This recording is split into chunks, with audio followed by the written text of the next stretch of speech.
to ask you straight on. So you think the president does not like Jews and is prejudiced against Jews? You think that about the president of the United States? You bet. And do you know why? Wow. And wow is right, Haley. Do you know why? Does he hate his daughter? Does he hate his son?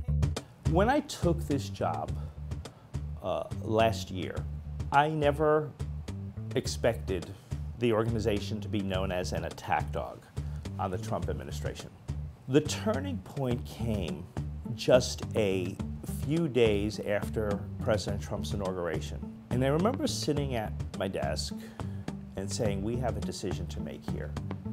Do we take the president to task for his omission of Jews in his International Holocaust Remembrance Day statement? And before that, there was no grand plan to build this organization as an anti-Trump organization that would appeal to the liberal base and raise money and get publicity. That's a bunch of bunk.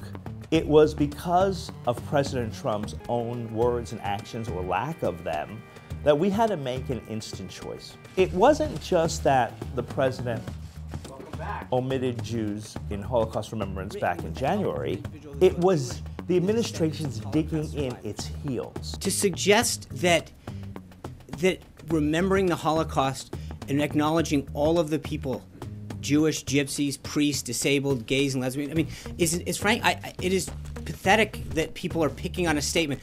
I do acknowledge that unless you get people's attention, you're never going to have an opportunity to make an impact on them. You look, we didn't use chemical weapons in World War II. You know, you had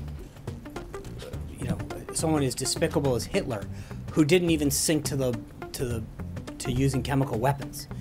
So our organization, a proudly Jewish organization with a proudly Jewish leader, doesn't only fight injustice as it applies to anti-Semitism, and doesn't only strive to get America to remember the Holocaust, but the organization has this direction now of, we're going to stand up for social justice.